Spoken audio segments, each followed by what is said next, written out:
I started streaming. Cool.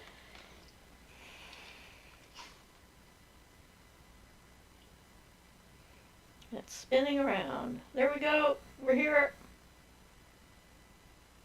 We are live. Cool. There's my notification.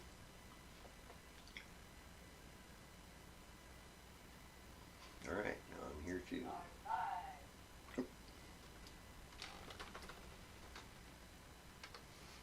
So that's how long it takes.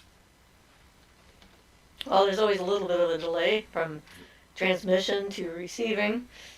So, hey, we've got 5 viewers already.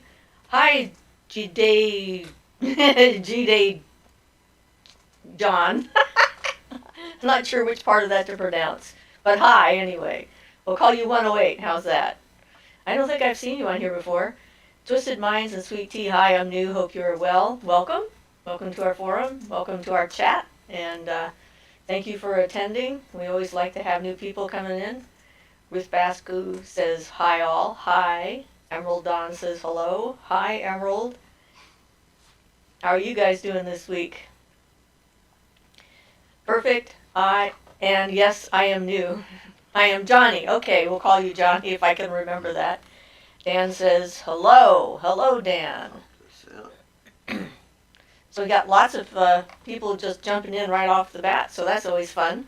Don't have to wait too long to get started. Did you have any questions this week? Or no, I didn't have anybody. I didn't get any questions. If there was some this morning, then I missed them. Okay. Because I can only check up to a certain point. But, you know, we are open to answering any questions that people might have as far as that goes. Any magical questions? Yep. Put them out there. That's right. Put them out there. I had fun trying to figure out how to talk about crystals more. Hopefully it helped the person who wanted to know about that. So, yeah, I do my best. Writers here. There are some of those things that are just very difficult to explain or figure out how to explain, how to talk about. Writer says, hello, hello, hello. Good to be here. Hope you and Ian are doing well. I have missed you guys. Yeah, we missed you too. I understand your work schedule was off or something from other things I saw. So glad you're here with us today, this evening, where you are. So Johnny says, how is it best to communicate with the Fae and use statues to call their energy? All right, so communicating with the Fae is sort of up to them. So creating a space for them that is friendly, inviting, and so forth, and seeing if they're interested in communicating or visiting with you is the best way. I'm not sure about putting their energy into a statue. They're not like a god. They're like a separate life form that doesn't exist in a physical plane, but they are kind of their own thing. So if they wanted to put energy in a statue, I'm sure that they could. You could try putting a statue outside underneath a flowering tree or, you know, in a garden kind of a space or something like that with an invitation on it. Fae, you don't work with Fae the same way that you would with other kinds of spirit beings because, like I said, they're kind of their own group, their own culture and whatnot. And, yeah, so it's... they decide who they're interested in. That's kind of how it works for me. And if they like your energy, if you're putting out positive energy, if you're doing good things to help out and stuff like that, and working on yourself, then they'll find it interesting to be around you. They like things that are shiny and sparkly, and stones and stuff like that are something that they enjoy. So Ryder says, yeah, I took on extra work on the Sunday. I'm all yours tonight. Yay. And Johnny says, can the statues be used to show them they are welcome? Well, yeah, you can put up a statue of representation of one of them, or just a nice energetic statue. God and Goddesses statues are fine, I think. Yeah, it's a sort of a matter of attitude and openness on your part.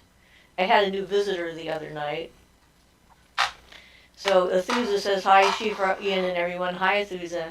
Ryder says, Athusa, Dragon, hello, and welcome. Yeah, the new visitor I had a few nights ago was a very tall, masculine feeling, angular featured individual, and he was worried that I would be afraid of him because of how he looked, because that's what he asked me. He says, are you afraid of me? And I said, do you mean me any harm? And he said, no. So I said, well, then why would I be afraid of you? So, there's that kind of thing that happens. You're welcome, Johnny. Hopefully that was helpful. Twisted Minds and Sweet Tea, have you ever seen a short man-like being that stands in children doorways at night or know what it could be? Sorry if that's a strange first question. It could be an earth spirit, like a gnome, because they tend to be on the short, stocky side. Nothing about children, though, in particular. Well, they might be attracted to certain children because, children are more open and children are more likely to see them, and they know that. I mean, that's when I first encountered them, was when I was a child. And, children naturally have, most children are born with a certain amount of the sight because they haven't been trained to filter out things. Adults around them start to tell them that that's not real, or that's not true, or that's not there, or there's nothing there going on. And then they start to incorporate that into their brain and then stop being able to see things unless they're really strong in the gift, and then it comes out later. So, without knowing more exactly about what it looks like or what kind of energy it has, I mean, I had a house I went into where there was I think it was an earth spirit of some kind that was stuck under a child's bed, and the child thought of it as a monster because the kid was afraid of it. And when I went into the house, no one had told me about this situation, that the kid thought there was a monster under his bed, and the child wasn't home when I went through looking at the house. And as soon as I walked in the kid's room, I saw it under the bed. And I'm like, what are you doing under here? You don't belong under a bed. And I let it out of the house, and the first thing the child said when he got home was that the monster under his bed was gone. So it's like, even if they don't intend any harm, children or people can be afraid of them just because there's something they don't understand or they seem to be in the wrong place. And certainly this spirit was like not meaning any harm to this child, but just couldn't figure out how to get out of the house. Probably followed him in from somewhere when he was playing outside. Should I be scared? I've seen since I was young. Well, if you've seen this thing since you were young, has it ever tried to hurt you at all? I mean, like I said, most spirit beings anyway either have no desire to hurt you or don't have enough power to hurt you in most cases. A lot of them are more easily seen visually or felt emotionally. Yeah, and if it's a gnome, it could lead you to buried treasure. It's always, so. That's a possibility because they know where all the best stuff is hidden. So, you never know. But, it could just be a relationship that your family has with these particular beings, and he's there to act as a guardian or an assistant, to help you out if he can. If he's been around for that long, and you've never been afraid of, like I said, with the guy that he was worried because of how he looked that I would be afraid of him, and it's like, it's actions, not how people look, that decides that. So Rainfall says, hello, hi. Johnny says, can you tell us some stories of you experiences with elemental beings? Your stories are so awesome. Well, thank you. I like a good story for sure. Well, the first thing was when I was a kid and I met the Undines and they taught me how to swim. Really, that was my first real close connection with the elemental kingdom. And I've had relations with them, for a long time. I'm extremely buoyant in water, I think, because of that. And water feels thick to me, and so it holds me up. I can actually stand still in water and not sink, which is very confusing to my granddaughter. Although my daughter can do that too. And the air elementals, I have encountered a few of them. They're rarer because they're shy. The undines are more friendly, it seems, and the sylphs are kind of so wispy and difficult. But there's other kinds of spirits besides elementals. I've got more experience with angels and other kinds of spirit beings. Nature spirits. And other nature all spirits. All kinds of nature spirits. Yeah. So, I mean, I've had so many encounters throughout my life. They're sort of part of my reality, which is, in the beginning, I wasn't sure if I was crazy or not. And especially when other people didn't see things or experience things the way I did. Right in first grade was my first realization that other people didn't see all the things I did and didn't see energy balls floating in the air and whatnot flying around that I thought might be UFOs because I was in the first grade. I wasn't sure what the heck they were, But then experience, it keeps on happening, and so at some point you have to either accept who you are and what your reality is and, work with it, or continue to try and deny it and change yourself into something you're not. So that's me. I have all kinds of stuff like that. Well, I mean, the more recent things was meeting some of the crystal intelligences when I started working more with crystals. So that was interesting. So Melena says, my friend said she thinks there is a spirit in her house. She says she sees glowing orbs, cold touches and whispers. She is scared and doesn't know what to do. Do you have any advice? Well, if you can get someone who's a medium to go into the house and find out what's going on, first thing is you have to identify what kind of a spirit it is. Is it a human spirit or some other kind of spirit? And then why is it there? Is it stuck? Is it attracted to somebody? Is there an open portal in her house? It sounds like with the cold spot kind of thing that it could be. That's pretty typical of those kinds of things. And if you have someone who can empathize with the spirit and feel what's going on, then you might be able to help the spirit cross over to the other side and leave the area, leave the space behind and maybe close a portal. Generally speaking, being afraid of them isn't useful. And that's one of the things that feeds into making and creating other kinds of paranormal activity in a house. So if you can help your friend to realize that a spirit can't hurt you unless you let them, and that she has that ability to tell the spirit to leave her alone, or, like, you can have this room in the house to do whatever you want with, but leave the rest of the house to me while you're trying to figure this out. That would be one of my suggestions.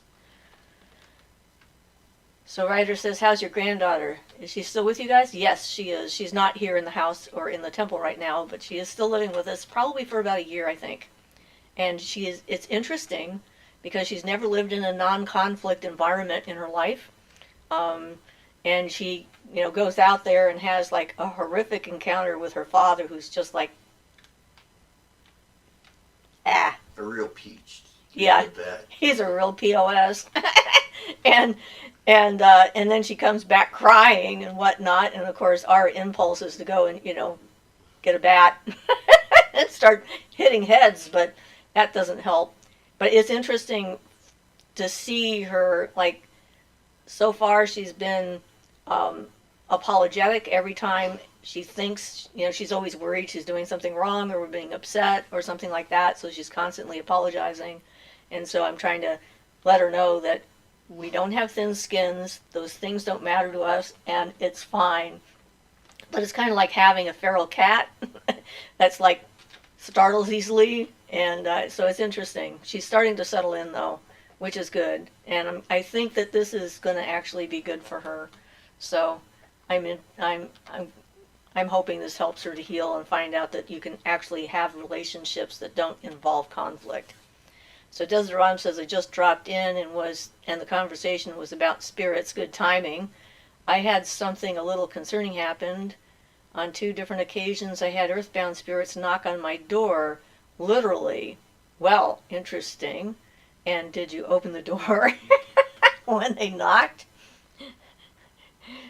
Writer says, I hear you knocking, but you can't come in. I hear you knocking, go back where you've been. Desidratum says, I don't want them in my house. I do have general protections, but maybe need something specific. I'm not ready to help them yet, but at 4 a.m. they're knocking at my door. Okay, so now that video I put together on ghost-proofing your house will give you all the things that you need to actually make it so that they know when they wander by at 4 a.m. that you are a do not enter location. Doing the earth pentagram, invoking pentagram on all the doors, windows, outside corners, water inlets and outlets, and mirrors in your house. It's amazing. It shows up really well on the other side. We had a house that we did down in California, Northern California. We drove down there and had to spend the night in a hotel. And after we went through the house, and there was an earthbound spirit, there was a portal, and there was a child who was very clairvoyant, who the spirits were being naturally attracted to. And I did that, and then after we got back to the hotel, I went and checked on my work to see if I had missed anything, and the pentagrams show up like neon signs everywhere. So when you draw them, for that purpose especially, you really want to visualize that blue-white light, because that's the light that they can see. And the reason they come at 4 o'clock in the morning is because, that's when you're the most still and the most open, and they can see you. So clearly you have some ability that they noticed. So that's my suggestion for that. And I had to do that to my house because, I don't want to be woken up at 4 a.m. with some random spirit that wandered by and saw my light and said, oh, look, I can see that. What is it? And comes in to have a chat. It's like, it's your life. You decide when is a good time to interact with anyone that's either alive or dead. It's like boundaries. Once again, you've got to set your boundaries. And the pentagram is a really good boundary that you can set that's clear message to beings on the other side. It doesn't stop the Fae from coming in to visit me because they're different. They're not like that type of a spirit, and they wander in and out and just sort of check in on me from time to time. But if I asked them to leave, I'm sure that they would, but I don't mind.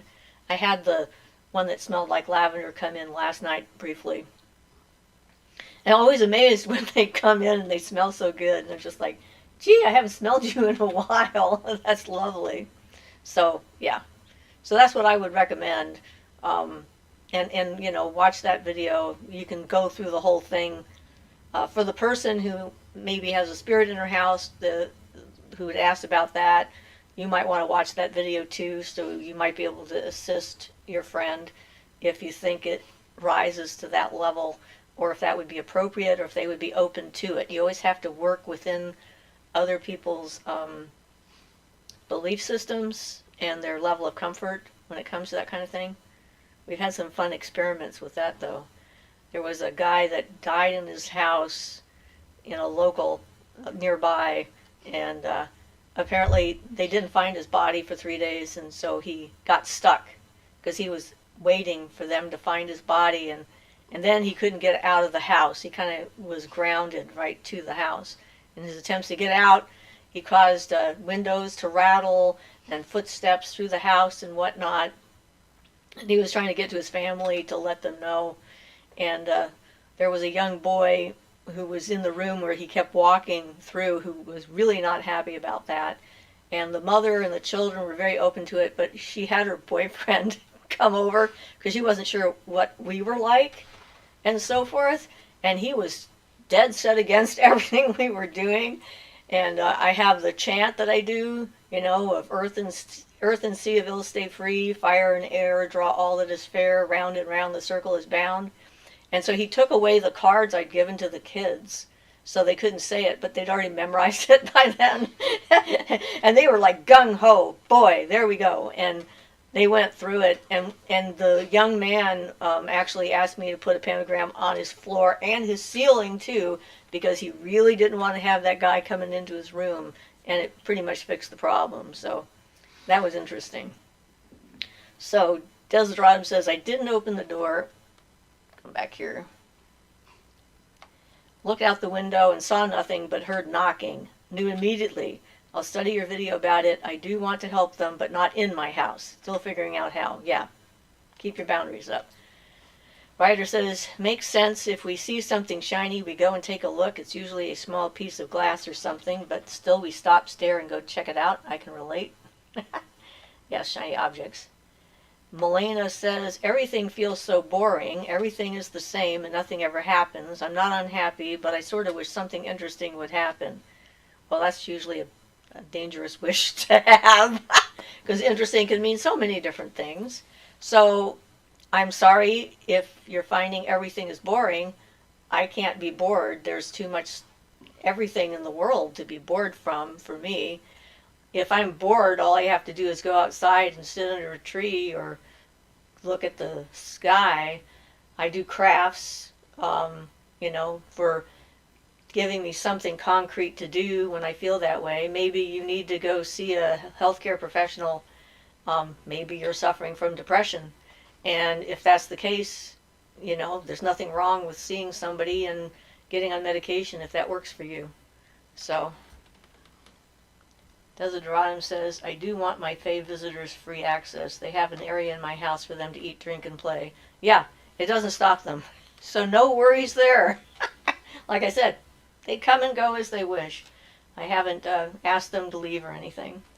Writer says, at Desideratum, had something similar with my intercom. It rang about 4 in the morning. I looked out and could see something in the reflection of one of the cars. Ooh. I went out of my flat and there was no one there. Heard nothing too. The window was open. Yep. Things that go bump in the night. You never know. It's all sorts of stuff. So yeah. I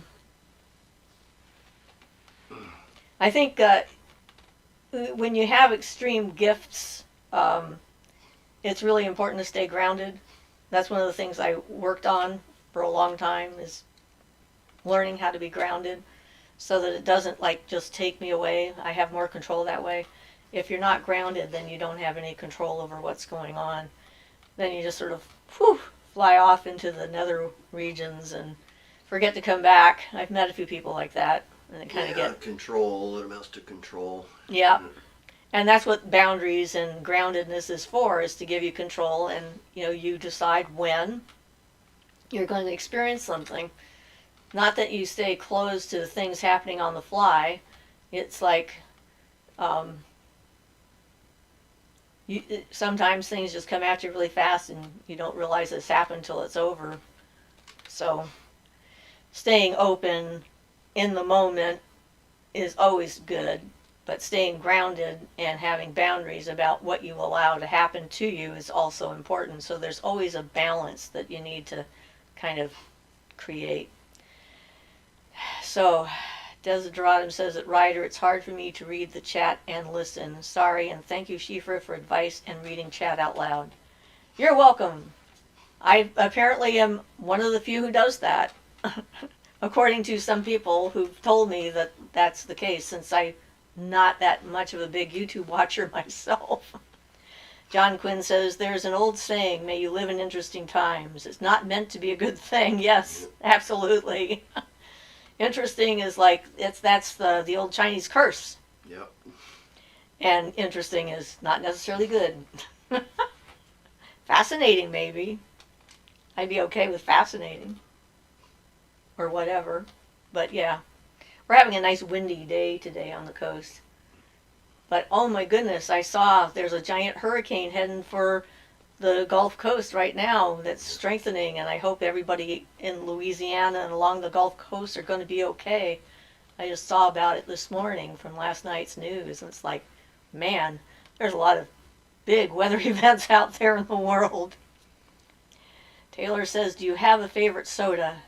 No, I don't drink soda. I don't like carbonation, and I don't like well, yeah, I just don't like what it does to my body. My granddaughter, when she had to go to the hospital, has an enlarged liver, and apparently carbonation is one of the things that can enlarge your liver, which I had no idea, and she loves carbonated drinks, so there's that. But yeah, I tend to drink coffee and tea and water. Those are most of my things. Not much into alcohol either. So Johnny says, how do you keep calm when new spirits pop up in your life? Also, have you ever experienced anything with little trolls? I actually saw some pretty good-sized trolls, but experience helps. And one of the things that I try to do when something new shows up is I try to stay in the moment as much as possible and not judge it by some preconceived notion that someone has written about, because I've discovered that humans are not very good at describing these things or knowing what they actually are. They're very good at warnings and being afraid of everything that's different, and so it's very difficult to encounter something unusual and then if you have that kind of knee-jerk reaction from those kind of stories, because feelings are very real for spirits. I mean, that's telepathy, feelings, your emotions, all that stuff is like, that's how they communicate, and so they're going to know exactly how you feel.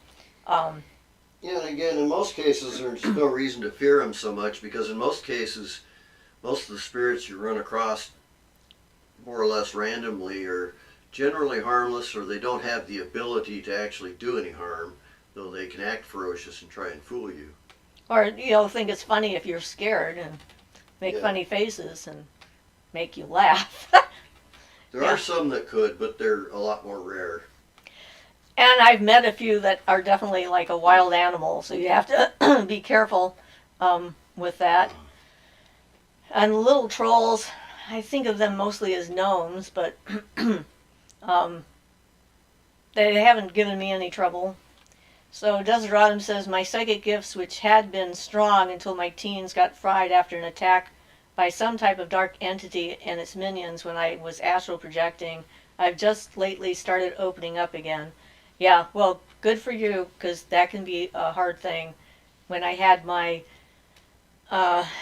experience with my entire spirit being shattered into a million pieces and had to put myself back together, it took a long time to get to this point where I could feel comfortable, going out of my body or interacting with spirits and that kind of thing. So I feel like it set me back some. So yeah, I understand. And I'm sorry that you got attacked, because certainly that's no fun.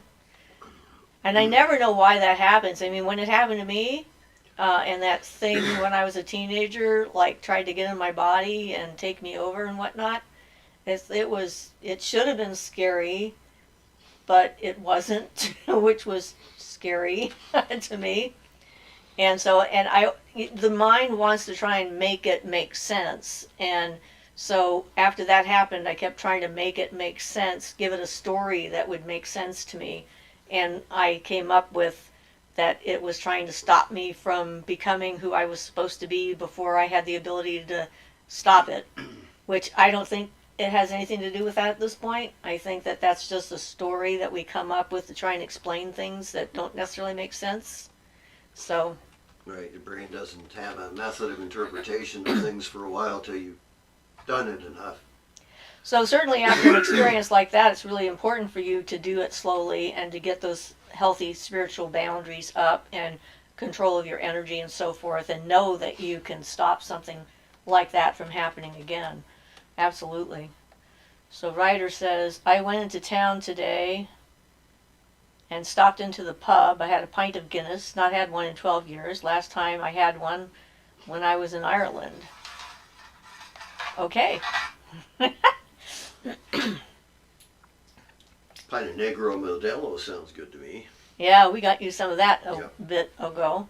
So Desert says, so I guess my visitors are confirmation. My light is flickering on again, maybe? Yeah, I'd say so. Absolutely. That's how that works. So, and yeah, I certainly, when my mediumship abilities sort of blew out, it was a scary time and very confusing time for me because it like happened all at once, and it was before I, had the craft and and that kind of structure to fall back on. It just sort of happened out of the blue, and all of a sudden I could hear all these voices all at the same time. They all had something important they wanted to tell somebody, just like, got to get that out there,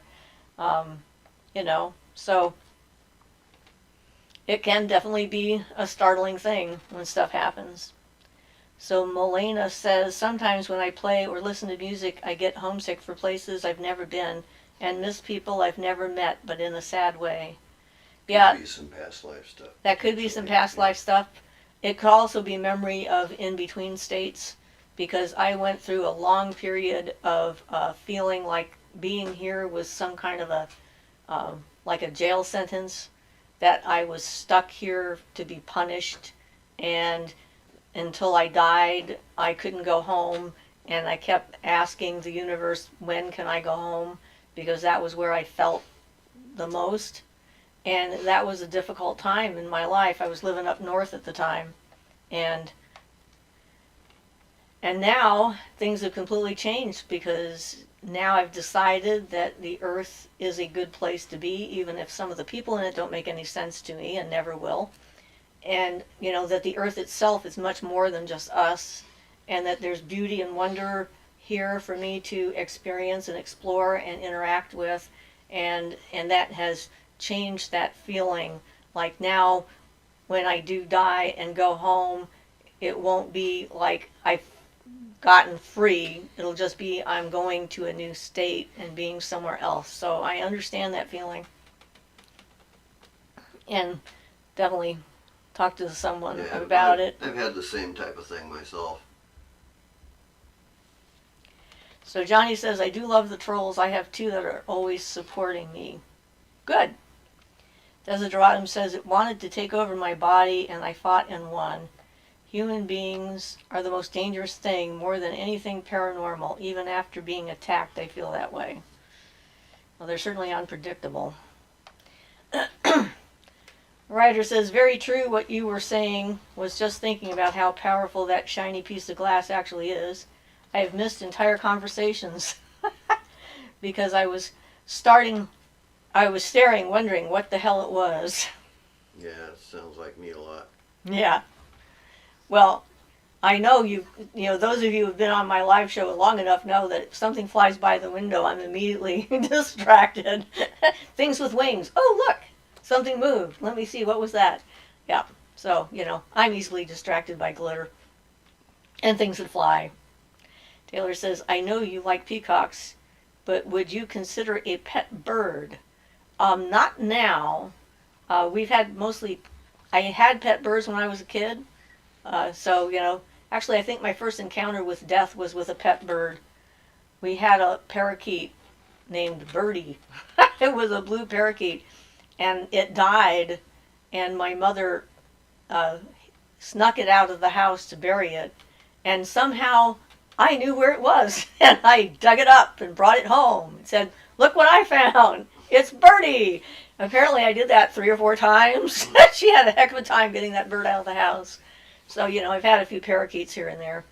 But I like the wild birds, we have a flock of, not just the crows, but the Steller's jay, and stuff, and swallows and doves. We have a wonderful collection of doves around here. And then the red-winged blackbirds and so forth. So I like seeing them out in the wild. But right now we have a rabbit in the house, and so I don't think it'd be a good time for us to try having a bird. And we had a cat visit, so that was fun. And again, bird, not good. So Gary says, hello everyone, thank you for your crystal video. Have a lot around the house. Plus our cat is doing better. Thank you for your message. Oh good, I'm so glad. Because, our animals are important to us. Ryder says, laugh out loud, The Birds Return, sequel to the movie. You have a video like that with all the crows coming in. Yep. Taylor says, my mom loves bird too, has a cute feeder. Yeah, unfortunately, right now we're not getting as many birds to our feeder because the neighborhood cats have discovered our yard, and the birds are like, uh, They can't reach them at the feeder, but the cats park right down below the feeder and look up so no birds are coming. they're all going like, there's a enemy down on the ground. I'm not going to land on that thing above it because it could jump. I don't know.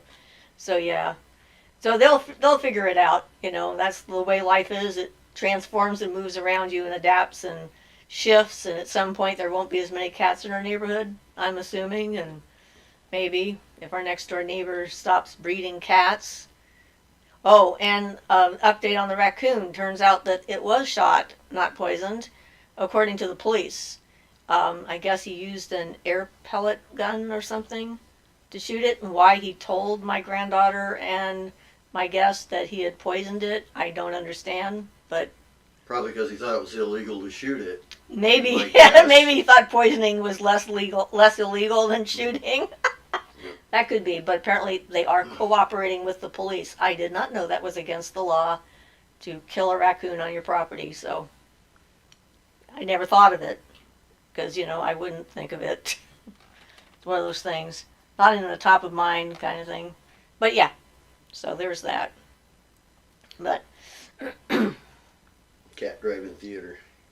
you guys have a cat drive-in theater. It's true. We're getting to know the neighborhood cats pretty well. And, you know, one has stopped the crows from coming into my yard because it plants itself in my garden every morning. We've got at least 4 that come regularly now. But that to one, gaze at the feeder. that one just lays in the garden on the other side of the yard, you know, away from the feeder, just is laying there, and the crows see it and they go like, oh, cat, yuck. What is that? And I've even watered it a couple of times to get it out of the yard, but as soon as I stop watering, it comes right back. So it hasn't worked. That's a nice kitty. It's a nice kitty. It's a very friendly kitty. So, you know, it's pretty awesome.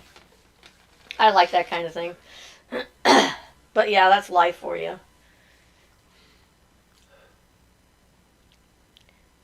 You look like you're in pain. And I'm trying not to sneeze too. Uh-oh, here comes a sneeze maybe. Trying to hold. Taylor says, did you have mom dogs or cats? Yes. I've had both dogs and cats, but no mom dogs, just mom cats. The dog I had when I was little, or when I was young, was a miniature dachshund, and her name was Snoopy. And we had a cat named Roscoe. Her name was Roscoe. And, you know, they grew up together with my youngest sister, who's 10 years younger than I am. And so that was kind of fun to be around. But Snoopy never got pregnant or had babies or anything. But I've had a lot of mama cats here and there. I tried not to, you know, trying to be more responsible pet owner and all that stuff now. But so the last cats we've had have all been fixed. We had 2 boys, Charlie and Sable, who were raised by the same mother but unrelated to each other. And then we had 2 girls, Jasmine and Calliope, who were both rescues and also both fixed. So they were our last cats, and we had them for quite some time. We had Charlie for 16 years, and I think we had Jasmine for not quite as long, about 13 or 14 years, I think. Yeah, well, we're just kind of guessing on hers. Yeah, we're guessing, well, on how long we had her. We got her probably about, a year or 2 after Charlie passed. So, and we got Charlie before we got married. So, he's been with us the entire time. Or up until then. So Desert Robin says, on the bright side, I've been charging crystals in rainbows coming in through some window ornaments. How are rainbows different from sun or prana charging? My rocks love it. Well, it's separating out the different frequencies of light, so they could pick up whatever frequency they want with that, I guess. Just like breathing rainbow colored energy into your body and programming it to go wherever you need it in your body for healing, which is one of the ways that I do that sometimes, where I'll breathe in the colors and then as I breathe it in, tell it to go where it's needed, what colors need to do what things in my body, because they know. So Ian's going to have to go out with his nose at the moment. So it's just you and me, guys. Let's get in trouble. What an excellent idea, Deseratum. On the bright side, yes, it's true that it's a fun idea. So now that he's not here, what do you want to talk about? Just us. All right. Oh, I did discover I had to banish somebody from our channel this week. So apparently I'm correct in assuming at least some people of the Christian persuasion believe that the Fae are demons working for Satan. And it was on my Fae video, so it's like, I'm like, okay. There we go. There it comes. And he did it all in caps, which I thought was kind of interesting. I'm always fascinated by people who think they can change your mind by yelling at you and warning you about things, especially at my age. It's like, I've kind of formed my own opinions, and I've become my own person at this point. So if I want to change, it'll have to come from me. That's the way it works, right? It always seemed like such a waste of time and energy to focus on trying to change other people to suit you. And it seems to me that comes from a place of fear, because if they can't allow other people to be different, it must be because them existing makes them feel somehow uncomfortable or afraid or something. It's probably the basis of most racism and sexism and homophobia, and the whole range of all that stuff is the fear of things that are different. Just sad. I like things that are different. I like people. Most of them. Some of them. Not all of them. But yeah. I like people in general. Hey guys, Alice says, hi. Methuselah says, totally agree. Yep. Fear-based reality. There's a lot of that going around. So, ask me a question to give me something to talk about. Oh, he's coming back. Uh-oh. We missed the boat. So we were trying to talk about you behind your back, but it didn't happen. Oh. Okay. Ryder says it's preschool mentality. I'm not going to be friends with you if you are going to be friends with Bob. Oh, yes. Mm-hmm. Yes. I happened to me actually in 4th grade. Carol. She moved into town. And I had all these friends before Carol. And she was popular. Everyone liked her for some reason I couldn't understand. And they all wanted to be her friend, and they didn't want her to know that they were my friends. So we had to hide being friends, which seemed kind of sucky, I didn't care for that. It didn't seem right somehow, but yes. Taylor says, would you have any collections, personally, like playing cards? No, I don't think I have any collections. I don't do cards. A collection of wands. We have a collection of wands, but I made them. Yeah, well. That's not quite the same. Okay. I don't think that's what she's talking about. It's like collecting magic cards or The Gathering or tarot cards. I have a bunch of different tarot cards, but I don't really collect them. My clients apparently think I collect statues of angels because I have a lot of them. And so I get a bunch of them given to me from time to time by my clients. Different kinds. They gave me a button angel and one made with macaroni. They're trying to find different kinds of angels to give me for my office. But yeah. Okay, well, let's throw out a subject like. So Johnny says, do you recommend any herbs or stones for connecting more with nature beings? I know that might be a silly question. Not a silly question. But I'm finding a good stick stone makes my trolls happy as gifts. Yes. Well, all herbs are earth-based, so every herb and plant is going to have its own spirit connected to it. So getting in touch with them and learning about them on its own is a good way to get in touch with them. I started studying herbalism in my 20s because I needed something to help keep my kids alive when I had them. That was part of it. Also, I remembered being an herbalist in a former life and was very annoyed that I couldn't just remember everything I'd already known and had to start from scratch, which was, seemed like wasting a lot of time. But I did it anyway. And so I think that getting in tune with plants and their properties is always a good thing. Yeah, I mean, the best types of things are like when you can burn sage and you get a feel for it so that you know what it does naturally by feeling its energy and feeling its, and so then if, a spirit being or a nature being has an affinity with that, the ones around your area probably have an affinity with the plants and things that grow naturally there, so look at them, things like that. Get the feel of the energy and you'll be a large part of the way there. Yeah, that helps to get you really tuned into it. Taylor says anything. It can be coins, clothes, rocks. Miranda says any tips on working with the Akashic Records? It's difficult and not necessarily a good idea.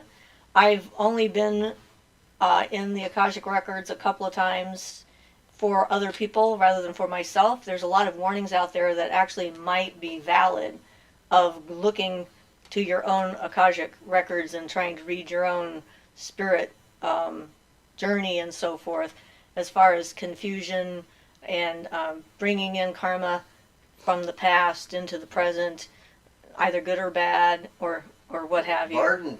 Barton teaches a safe method of doing that, but it requires going through the initiatory sequence in his books to get to the point where you're able to do it, but he does give a excellent methods. And the Akasha is so far beyond our physical realm as far as the way it is set up that it's difficult to maintain your awareness while you're in it and retain the information you might glean from it while you're there and bring it back here. So working with the Akasha as energy itself is a good start to being able to go into the Akashic Records and view things and stuff. So Ryder says, ooh, it is so annoying not to be able to remember. Yep. Alice says, I'm trying to study herbalism too, but there is so much information to learn. Lots of information, especially if you get into making tinctures and stuff. Yeah, you kind of got to try to focus on something that appeals to your natural instincts or something that feels right to you, because there is just an overwhelming amount of stuff. If you're getting into herbalism, I recommend, okay, now my brain went blank. Cunningham? No, not Cunningham. No, definitely not him. Okay. No, okay, I'll have to think on that. The name of the book. He was an herbalist in the late 1900s and stuff, and did a lot of really good stuff. And with herbs that grow around. It was the American continent, so maybe not applicable depending on where you are. But the heck is the name of the book? Well, I'll find it and put it in under the comments, because apparently my brain's not going there. But he is definitely, you want to, some of the older books are better to get because their politics have changed some of the information you get about herbs. So you want to have a mix of both the old and the new, because of the politics of the anti-abortionists and so forth. A lot of new herbal books have taken out references to abortificants properties of some of the herbs, which I think is extremely dangerous to do, because if indeed they could do that, you want to know that they can do that, because if you don't want to do that, then you can avoid that, and so that's kind of disturbing. And then there are just some plants where they miss some of the biggest properties. Like my biggest complaint on that has been plantain, not the thing that looks like a banana, but the weed that grows all over the place, which is a very powerful coagulant. I've used it in the field on, Ian was cutting up some carrots and got his finger instead at one point and was bleeding profusely and nothing was stopping it, and I found a dirty little plantain growing nearby our campground and washed off the leaf and bruised the leaf and threw it on his finger and the bleeding stopped almost instantly. And they've taken that out of the medical book. There's like an herbal reference for doctors, and that isn't in it. And I find that that is a rather glaring omission, because people who are on blood thinners shouldn't be taking plantain. The only thing they have in there is using it for upper respiratory stuff, and that there's no contraindications. So always, try and get as many sources for the information as possible. And my recommendation is to go for the plants that grow near you, things you can find in the wild, to get acquainted with your own area, wherever you happen to live, and find sources that deal with that directly. So you know what it is. Because I made a choice when I decided on that book, because everybody was getting into Chinese herbs and stuff, and I thought, well, what happens if we can't get herbs from China? Just some random thing could happen, you never know. And then I know all this stuff about Chinese herbs, but I can't get them. So now I have a bunch of useless information I can't use. So I decided to learn about plants in North America where I live. So that's my recommendation there. And it's interesting. There's always more to learn. Writer says, or to remember bits of things and not all of it. Yeah. Desert Rom says, the Catholic Church made up a story that the Fae were neutral during the war in heaven. They were angels that didn't want to fight or choose sides. Supposedly God punished them by making them Fae. Really? Oh, those guys, the Catholics. I suspected as much. So Johnny says, thank you both so much. Alice says, oh my gosh, Ryder, yes. I think remembering bits is worse than nothing at all. So Desert Doradum says, so they're supposedly fallen angels or demons. Ugh, I don't believe the Fae are fallen angels, but curious what their origin story is. They've existed since time began, and they're just here, like other things that existed besides people. I don't think anyone had to make them. I think they just are. I mean, we don't have to have like some being or whatever up on high went and said, you are now the Fae. I think they're just a natural expression of life itself, and that's the name we call them. Who knows for sure what they call themselves? And Ryder, it is frustrating to just remember bits and pieces of things. A lot of times it's pretty easy. People will go into a meditational state. If they're in a thorough meditational state, they may not have access to it when they come back to their normal meditational state and may not remember it all. But then if you're lucky, you might get flashes of and remember that you experienced something. I just remembered his name. Jethro Kloss. Oh, that one, okay. Kloss. That one. Okay. Kloss. Kloss. He's a prude. Don't get me wrong. If you read his book, there's a lot of stuff in there that's just crazy. Along with the 1900s. Right. I mean, along with the whole thing about masturbation will make you go blind type of stuff, that kind of thing. Yeah. But, but a lot of his stuff has got really good information. And he actually did clinics. So he actually used the herbs he talks about and the processes. Yeah, he had experience with them, so, yeah. Yeah, so that's the book. Well, that's the name of the author. So Alice says, oh my gosh, yes, that's such a good point, Siofra. Yes. Ryder says, thank you, Ian. I got to the end of my comments now. Now I'm freeform again. But yeah, so that's the thing about knowledge. It's like there's always more to learn. And we've briefly touched on the Dunning-Kruger effect before. Jethro Kloss, yes, that is correct. And that's the thing, is like, the more you know you don't know. And the more uncertain you are of your own abilities, because you know how much there is yet to understand and comprehend. So when you're looking for somebody to ask advice of, that would be one of the first questions I would have is, are they absolutely certain of everything they say? And if they are filled with total confidence and they can't say anything wrong, I would be suspicious, because that's not right. Desideradum says, anyone starts making hydrosols, please let me know. Magical based hydrosols are fantastic. What is that? Do you know, dear? I do not know. All right, I guess we'll have to look into that. Magical based hydrosols. Hydro is water. That's all I know.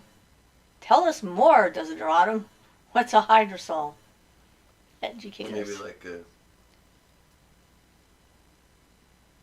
A spray? tincture or something. Well, let's see if he can tell us more. Get in there and educate us a little bit, because there's always more to know, like I said just a few seconds ago. And there's one right there. So yeah, I'm interested. Now we put him on the spot. No. Sounds like Pokemon. Yeah, I don't know any Pokemon's name, so it doesn't sound like that to me. But hey, that's fine.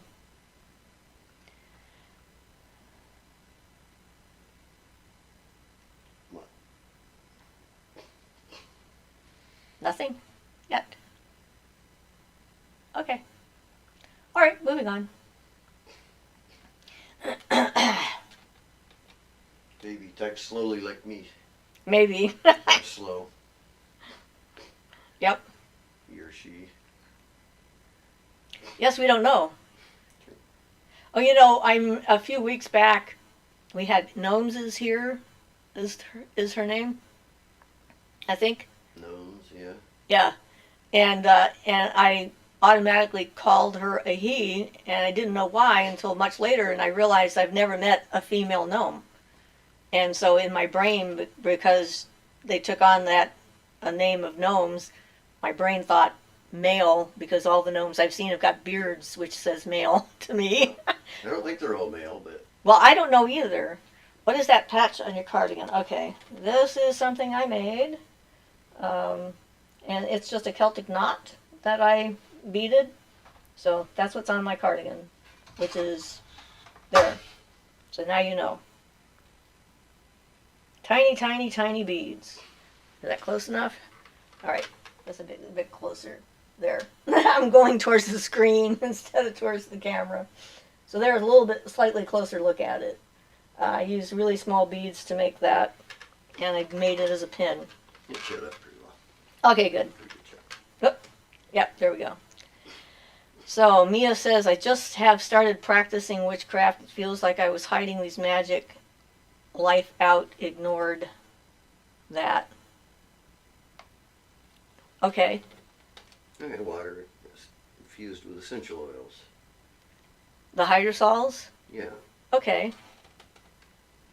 Emerald says, hydrosoled are the water that has been infused with the essential oils of plant matter during the distillation process. Rose water is the hydrosol. Witch hazel is hydrosol. Oh, okay. I like witch hazel. Thank you very much, Emerald. I appreciate the input. There's always new terms out there. Hydrosol typo.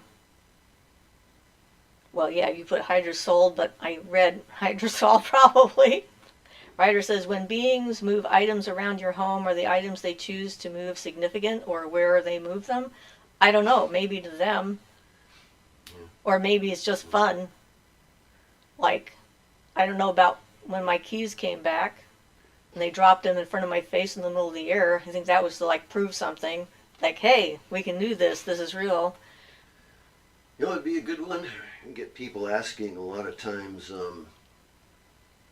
how to improve their own abilities and things in general, or how to improve their magic power, or how to become really powerful magic people one way or another. And it mostly comes down to willpower. If people wanted a one-word answer, I put it into willpower, because if you charge anything up, you're doing it with willpower. You can increase your willpower by doing willpower exercises, like if you're hungry, wait for a while before eating, a little self-denial, things like that. And that's really about the only way to improve your abilities. Even if you're taking a different approach, usually it comes with increasing your willpower, the ability to will things. So, since I was thinking about it, we get people ask that every now and then, and that's probably the best way. Is you're not out to torture yourself with self-abnegation, but the idea is, little things like, if you want to move and you're real antsy, stay still, that type of thing. Getting control over yourself. Yeah, making basically. conscious choices instead of just letting things Yeah, happen. instead of letting things happen and just doing things, making conscious choices about them and being aware and controlling your actions and things. And the more you get in control of yourself, the more you become in control of the external macrocosm without you also. So, yeah, people want to learn how to make themselves powerful magically or meditationally. Work on it. That's Work right. on your willpower. You got to work on it in order for it to improve. So Mia says, have you ever seen gnomes? Yep, I've seen a lot of them. I had a parade of them one night. 6 different ones came into my room, and they wanted to make sure I could see each of their faces and know that they looked different. That was apparently what they were concerned with at the time. They just kept showing me face after face after face, and they said, can you see us? I said, yes, I can see you, and you're all different. And they were very happy, and I haven't seen one in a while since. Although last night I was doing some of my usual going to, before I go to sleep, exercises, working with the heads of the elemental kingdoms and casting my circle officially with that. And so I have like Lord Gobe, who's the title for the head of the elemental kingdom of Earth, is a gnome to me, and short or dwarf sort of stature, with a shield that has like a triquetra on the shield. That's what I see. Alice says, a gnome parade. Stop, because that would have been adorable. It was adorable. Desiderata says, hydrosol is part of the distilling process, I think. You get essential oil and also a water-based hydrosol when you distill the plants. Someone I've heard makes blue lotus hydrosol that's super magical. Oh, okay. Sounds interesting. Canary says hello. Hello, Canary! We haven't seen you in forever. Emerald Dawn retracted a message. Writer says that Canary, hey, how are you? So I have seen a gnome once in a mental travel experience. He was not your typical gnome, though. Gnomes are usually pictured as being short and squat and earthy. This gnome had very long legs, which I thought was quite interesting. I assume there's some implications there, but I'm not quite sure what it means. Maybe he's in charge of other gnomes because he's a tall gnome or something. That could be, because like those little dragonfly fairies, the one with the bigger wings, the butterfly type wings, was in charge of them. But I think that's kind of what it was. It was indicating something about his nature. That's my guess. Seemed to be male at the time. So Canary says, I was told I had a gnome that's followed me around and I kept inadvertently offending him. I don't know. I don't really think they're offended that easily. I don't know who told you that. If the gnome told you that, then I might take it seriously. But if it was some person who just decided that you had been and gave you that information, I would question the accuracy of it. That sounds just like one of those typical stories that people now tell about all the Fae, and that they're so easy to offend, and it's like you can do it without even knowing you're doing it and so forth, and that has not been my experience at all. So Gary says, we love the bubble fairy that made us laugh. Ryder says, Canary says it, Ryder, I'm good, thanks, how are you? Desiram says, female gnomes have beards too. Huh.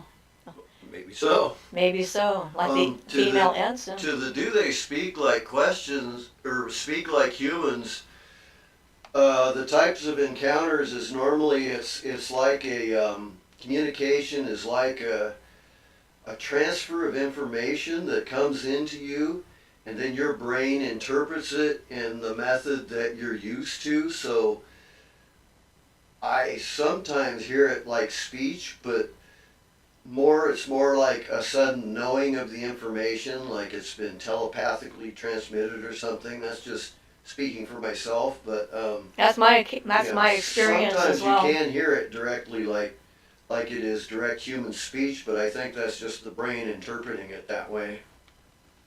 And telepathy, I mean, it can happen on an emotional level as well as a mental level. So sometimes you're gonna sense the feeling that they have and interpret that, and other times the image that they might put in your head or become his words. But it doesn't matter what language you speak because pictures and feelings are universal. So, Ryder has 4 days off work and I'm going to be making the most of it. Melanie says, or Melena says, my head is fuzzy and it feels like my eyes are wrapped in cotton and I can't focus. I felt like this for a while. Would you know anything about that? Too much stimulation. Thinking too hard. Need a break. Take some lion's mane. That's a mushroom we've started taking for the nerve restorative properties for both my hand and for memory as well. So we started experimenting on mushrooms and some of their qualities and stuff like that. So we're doing some research on that. But are you also not sleeping well? If your eyes feel like they're wrapped in cotton? Alice says, I can't wait to move from where I am. I don't think the land here likes me, and I don't particularly care for it either. Well, okay then. A mutual dislike of land. Sounds like a good idea to move. Canary says that Ryder, hope you do something fun. I went out for a pint of Guinness today, Ryder says at Canary. Alice says, nice to see you too, Canary. Going clothes shopping tomorrow. Everybody's going to have some ideas of what to do. I'd say sounds cool, but don't particularly care for Guinness myself, says Canary. Mary says, hi, beautiful people. Just got off work and happy to be here. Hi, Mary. Nice to see you. Alice says, oh, I love shopping. Hope you find something nice. And Canary says the same thing. Ryder says, I don't drink it either, just fancy something different. Had one over in Ireland over 10 years ago and just fancied one. Lear Eyes says, thoughts on Lilith? Well, Lilith is a Christian myth of the first woman that God made, and I'm not very interested in the Christian mythology kind of thing. So I've known some people who've taken on the name of Lilith. But you got to take into account the archetype that's there now because of what the massive people think about Lilith. That if you try to do anything with that, you'll have to get past that massive common interpretation that gets in media. Yeah, like her being a demoness that, is a succubus that kills men or whatever, which is what the movie's like. Yeah, it wasn't really supposed to be the case, but I'm sure. Yeah, that's the big public image. There's definitely, plenty of dark goddesses out there, or what they consider dark goddesses. I, like Kali as one of them for myself. But, it's a personal taste thing, and mythology is like that. It's like you have to look into the mythology, see if it fits with your mind and the way it works, and if that's something you're interested in aligning yourself with. And you don't have to, or you can. It's entirely up to you. So Jay Boss says, hi, I'm from West Philadelphia. Most of my days I spend shooting hoops. But one day some guys caused trouble in my neighborhood. I got into a fight with them and my grandma got scared. My grandma told me I'm moving with my uncle and auntie in Los Angeles. Okay. I guess they think you need to leave the neighborhood.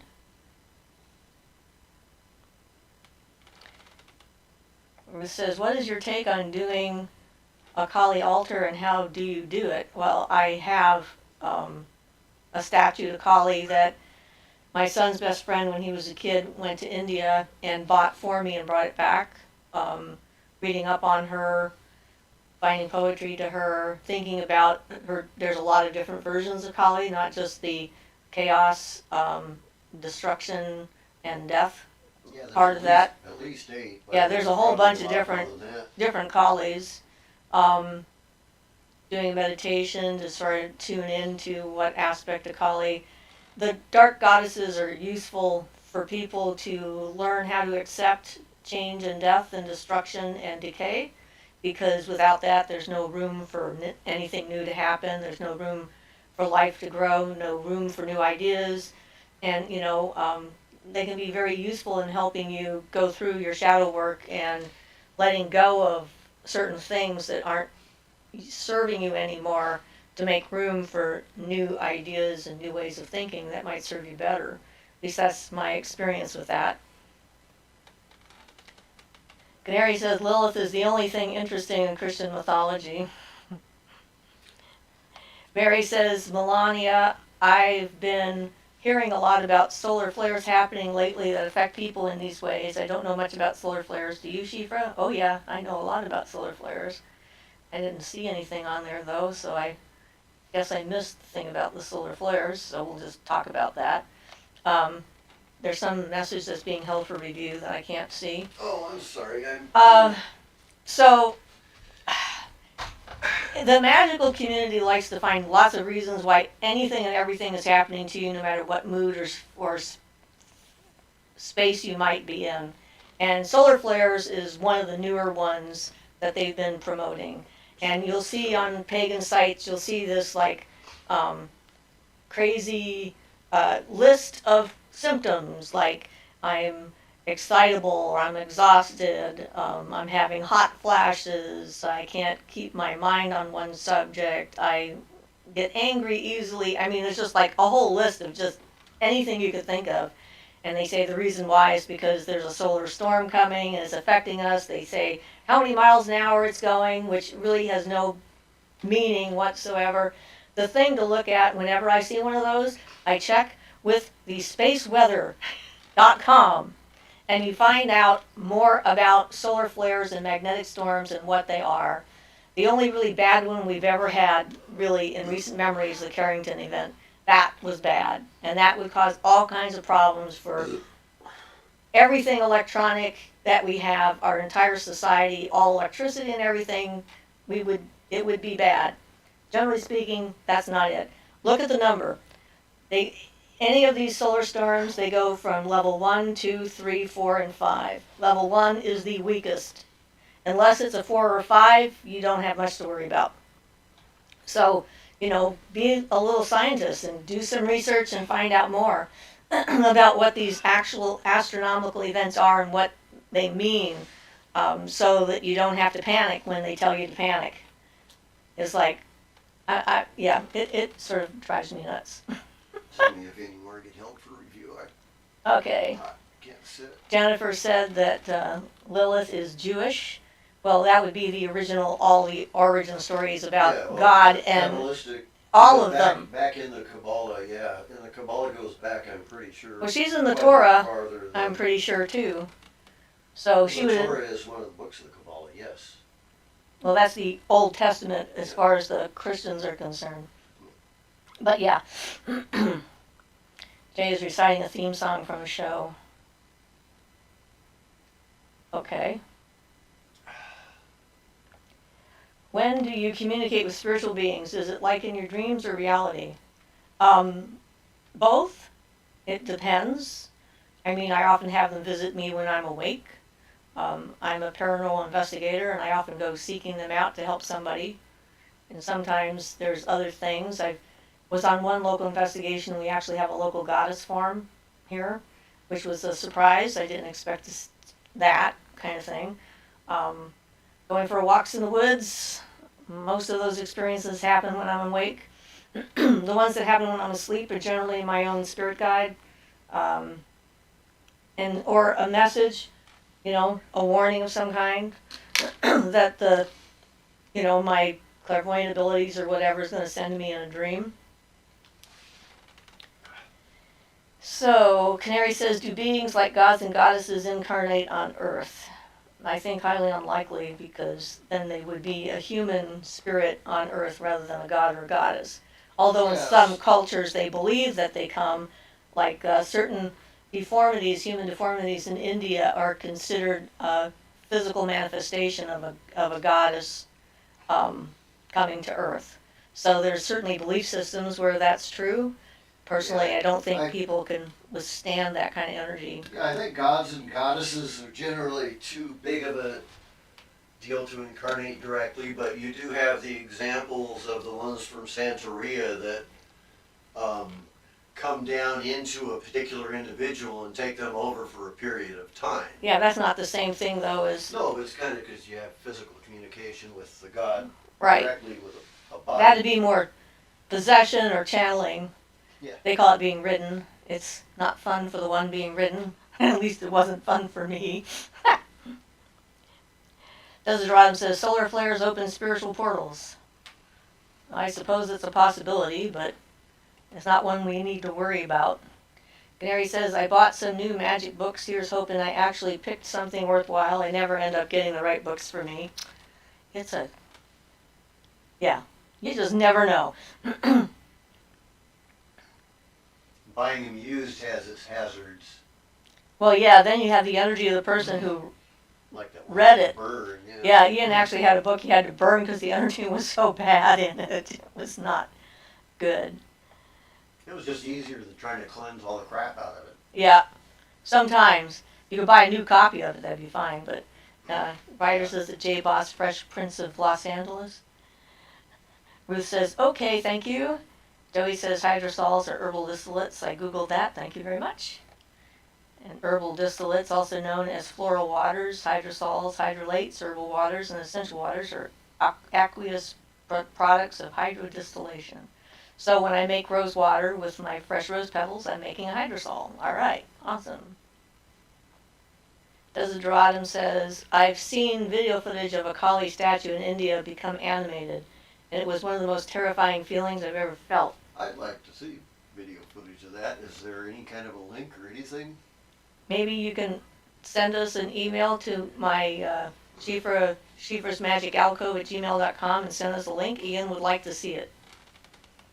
I don't think links are allowed in the chat, so. Right.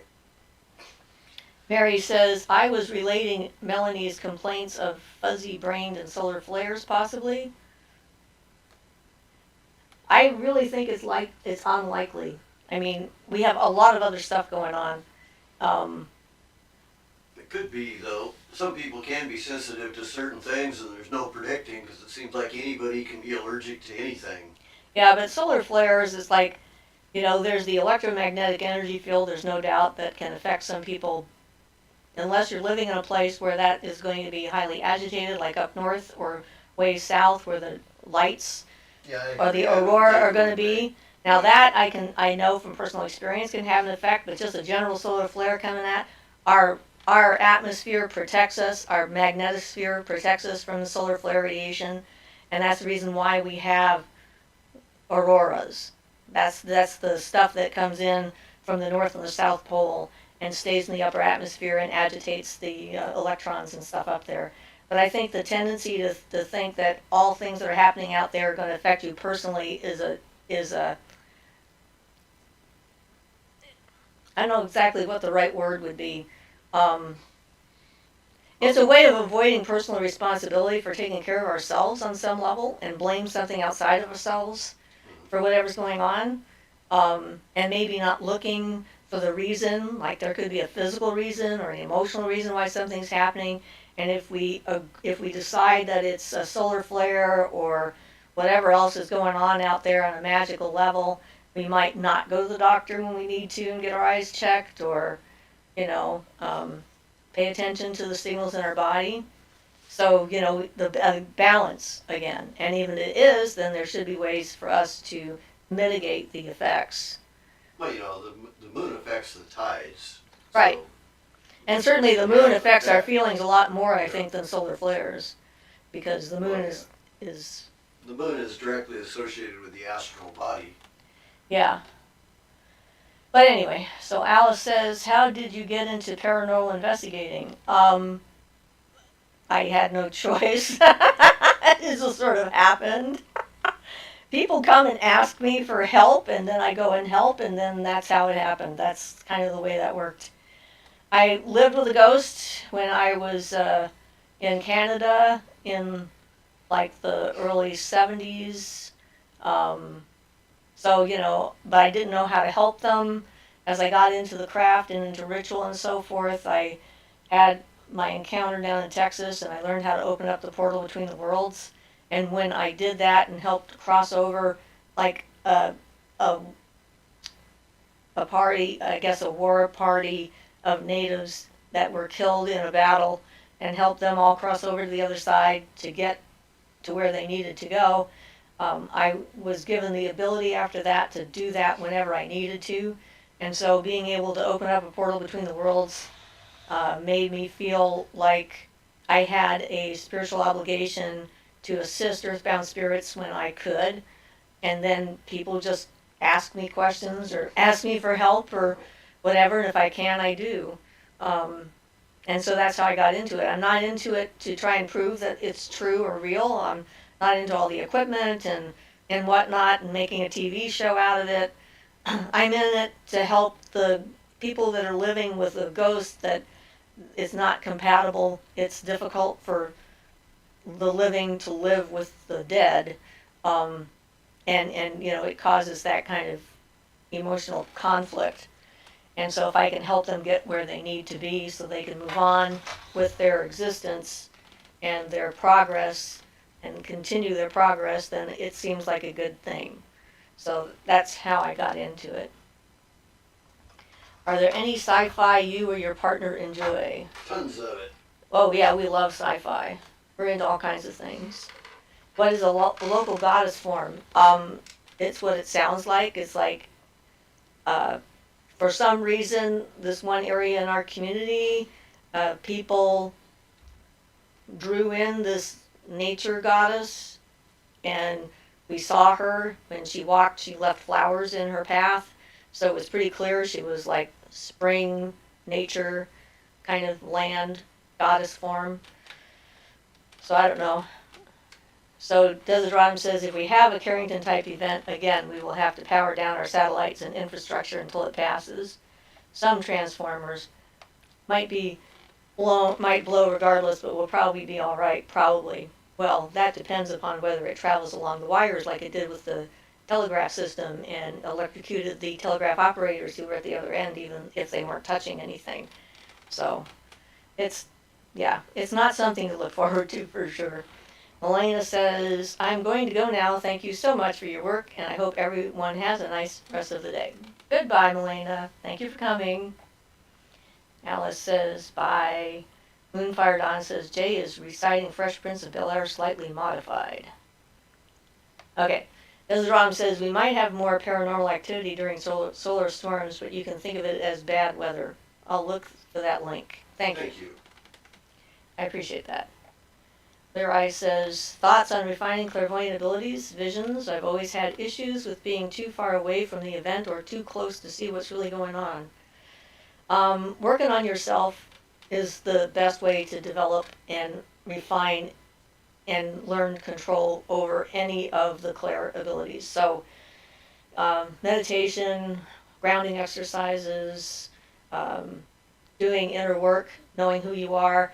The more you know your own thoughts and feelings, the better able you are to notice when someone else's thoughts and feelings are coming in or something is coming in. That's really the best way. It just sort of happens naturally when you're working on yourself. But boundaries are very important, energetic boundaries. I love how you keep it real, girl. Well, you're welcome. I can't be any other way. Just how I am. And, you know, you don't have to agree with everything I say. That's okay. Desiderodum says, I've heard there are millions of earthbound spirits stuck here, so lots of people are feeling inspired to help. It may help spiritually balance the earth, too. Well, yeah, it's like I can't help them all, and I know that, and I'm able to let go of the ones I can't help. And if I'm not up to it, I take care of myself first. I'm not going to, be like some of the mediums of the past where they spent all their time in a trance and didn't have a life at all. Mary says, I always love and appreciate your Capricorn views, Siofra. Yes, we should not ignore our physical body or emotions and just think it's the solar flares acting up. I love that. Well, good. Trying to be practical. I'm that too. Alice says, I've always wanted to help people who are struggling with paranormal experiences and don't know how to handle them. I feel drawn to it, but I don't know where to start. Well, you can look at some of the videos I put up about psychic self-defense and, ghost-proofing your house, which is one of the things that ritual I use in mostly all of my paranormal investigations to keep other things from coming in. But tuning in your abilities and learning as things go on. Don't push yourself too hard because there's no reason to.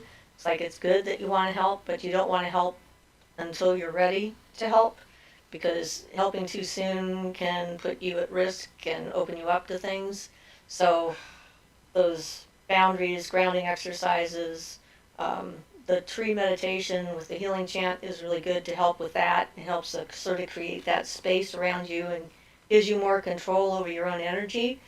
And that is kind of like really a vital step, because you walk into a place that's got a lot of stuff going on. You got an open portal over here. You got a ley line flying through the ground over there. You got the people who are freaking out because they don't understand what's going on and they're imagining the worst, waiting for the demons to come in the middle of the night to start scratching the walls and attack them. You have to like be calm and in focus and in the moment and present and all these things. So definitely not something to just sort of jump in. If you can find someone who's experienced and learn from them, that could be good. Find somebody you can trust. So Mia says, what do you think it was? It was like a dialogue between them. I think I'm out of that dialogue because I don't know what Mia is referring to. So illuminate me so I know what we're talking about. I may have missed a message up there because that happens sometimes. And also I think they are living in Grandma's home. Okay, is this a ghost?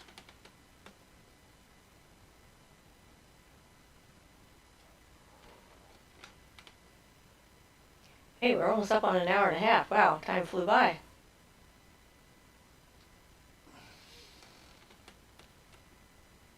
So,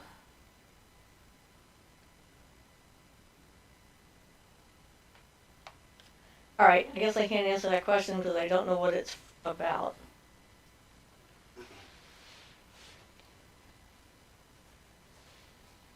I don't know what it was.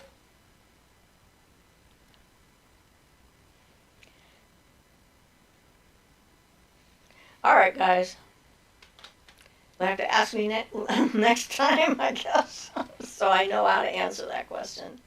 Apparently, I really went off because it's like an hour and 27 minutes at this point. So that's my advice about the paranormal stuff. Don't rush in, and be cautious. Yeah, but anybody who wants to help people, that's a good thing. Absolutely. It's good to want to help. Also, though, knowing what your skill set is and what your level of experience is important information. So there have been a few things I've said no to. I mean, I ran into like that wax figure in that museum that had something really negative in it, and I just went like, Alice says, of course, thank you. And he says, I just messing the chat. Does Ron says, gnomes? Okay, it's gnomes. Were they talking to each other? Maybe. But they were asking me if I knew their faces. I noticed nobody mentioned the underpants gnomes from South Park. It's been awesome tonight. Thank you both for your time and advice. You're welcome, Ryder. I'm glad to see you again. And Des Ron says thank you. Thank you too. Ian is looking forward to seeing that video link and see what he thinks. Ian says lots of thank yous. All right. Well, it's been a good episode. Yes, it has. All right, guys. I guess I'll go now. Thank you all for coming. Mia says, a few years ago I was outside of my grandma's house and I heard two voices. Oh, I see. So they could have been talking to each other. Thank you all. Love South Park, Bye, says Ryder. everybody. We'll pick that up. You can come in next Sunday and give us more information about that. You're welcome, Clear Eyes. Thank you for joining us, everybody. And, you know, it's you guys and your questions that make our shows happen. So, yay. We're good. Blessed be. Bye.